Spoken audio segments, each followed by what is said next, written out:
에너지 수입 의존도가 높은 우리나라는 고유가가 지속되면 경제 상황이 나빠질 수밖에 없습니다. 물론 외부적인 리스크이기 때문에 뾰족한 대책을 세울 수 있는 상황도 아닙니다만 그래도 고유가 영향을 최소화하는 데 힘을 모아야 합니다.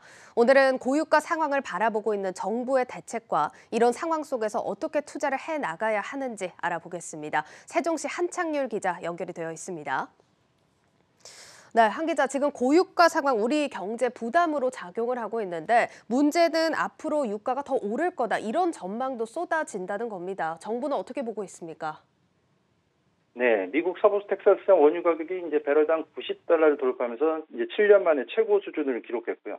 북계산 브렌트도 $91를 넘어가면서 이제 국제 유가가 $100를 언제 돌파할 것이냐 여기에 초점이 맞춰진 것 같습니다.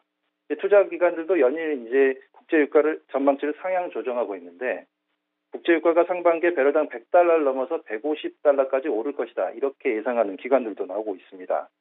여기에 이제 환율까지 1,200원대를 돌파하면서 이미 체감 유가 시세는 $100를 넘어선 지 오래됐습니다.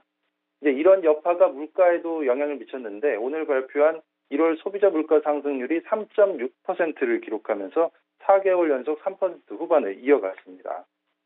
정부도 연일 이제 비상대응 체계를 가동하면서 우크라이나 사태 등에 따른 에너지 가격 상승 문제, 환율 문제, 이제 글로벌 공급망 차질 등에 대한 불확실성이 더 커질 것으로 보인다면서 이제 모니터링을 더 강화하겠다 그런 입장입니다.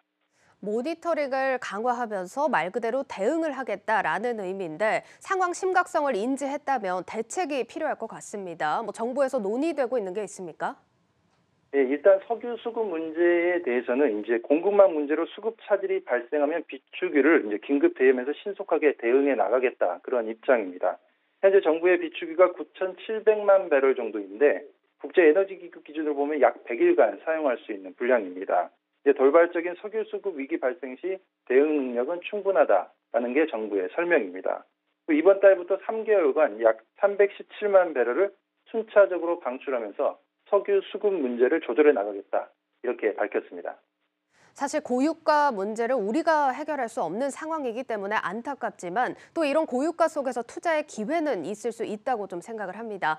투자의 관점에서 보자면 어떤 전략이 투자자들한테 유리할까요? 네, 고유가 시대가 도래하면 이제 먼저 봐야 될 게 이제 투자처는 이제 정유주입니다. 이제 당분간 국제유가 상승세가 지속될 것으로 보이면서 조심스러운 투자를 하고 있는데 투자 조언을 하고 있는데 자세한 내용은 박승원 기자의 리포트로 알아보겠습니다. 배럴당 $90를 돌파한 국제유가. 지난 2014년 이후 7년 만에 가장 높은 수준입니다. 국제유가 상승으로 대체제인 천연가스 가격 역시 고공행진하긴 마찬가지. 북미 천연가스의 주요 지표인 헨리허브 가스 가격은 연초 대비 44%나 올랐습니다. 상황이 이렇자 국제유가 상승의 수혜가 예상되는 정유, 천연가스 관련 기업들의 실적 기대감도 덩달아 높아지고 있습니다. 실제 FN가이드에 따르면 SK이노베이션의 올해 1분기 영업이익 예상치는 7,230억 원으로 전년 동기 대비 44% 증가할 것으로 예상되고 있습니다. 국내 에너지 2등주인 한국가스공사 역시 실적 기대감에 1분기 영업이익 예상치가 9,300억 원으로 22% 가까이 늘어날 것으로 보입니다. 러시아와 우크라이나 간 긴장감이 높아진 가운데 난방 시즌까지 맞물리면서 국제유가는 당분간 상승할 것이라는 게 지배적인 시각. 자연스레 이들 종목들의 실적 호조도 1분기까지는 이어질 것이란 설명입니다. 1분기 동안은 난방 시즌이랑 같이 맞물려 있기 때문에 사실상 유가라고 하는 부분은 아직까지는 강세 환경 자체가 유효하다라고 좀 보고 있고요. 일단은 재고 가치 자체가 워낙 높다 보니까요. 그런 부분에서 사실 나오는 이익은 충분히 작년까지 사상 최대 실적이었잖아요. 그래서 1분기까지는 그 기대 자체는 없어지진 않을 거라고 보고 있습니다.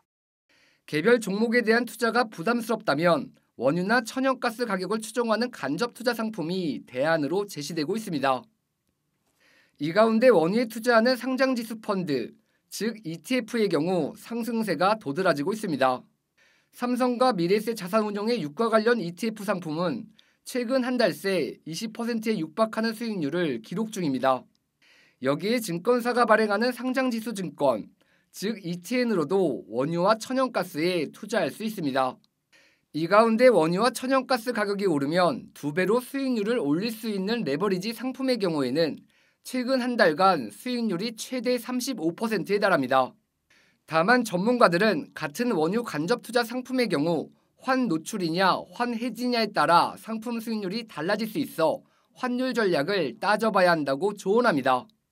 여기에 단기간 국제 유가가 가파르게 오른 만큼 변동성을 감안한 분산 투자로 접근할 것을 추천했습니다. 한국경제TV 박승원입니다. 네, 리포트 내용 보면 시장에서는 국제유가 상승세가 1분기까지는 유효하겠지만 환율 전략을 잘 따져서 투자를 하라, 이런 얘기로 좀 정리할 수 있을 것 같은데, 앞으로 환율 변수가 많다는 얘기로도 들립니다. 정부도 현재 환율 변동성 때문에 힘들어하고 있죠. 네, 그렇습니다. 최근 이제 미국의 통화긴축 정책과 외국인 자금 이탈 등으로 인해서 지난달 말에 이제 1,200원대를 원달러 환율이 돌파를 했습니다. 이런 환율 고공행진은 무역 수지에도 악영향을 미쳤습니다. 이번 주에 발표된 무역 수지가 이제 수익 금액 급증으로 인해 가지고 적자 폭이 확대되면서 2개월 연속 적자를 기록했습니다. 현재 시장에서는 원달러 환율이 상반기에 1,250원까지 찍지 않겠냐, 이런 예상을 하고 있어서 외국인들의 투자 위축이 더 나타날 것으로 보입니다. 현재 정부는 연일 이제 시장 안전 조치를 적게 시행하겠다, 이런 구두 개입 의향을 내비치면서 환율 시장 안정화에 이제 노력하는 모습을 보이고 있습니다. 앞서 이제 주식 시장부터 국제 유가와 환율까지 쭉 짚어봤는데 녹록지 않아 보입니다. 시장 반등 반갑지만 신중한 전략 필요하겠습니다. 지금까지 세종시 한창률 기자였습니다. 한 기자 잘 들었습니다.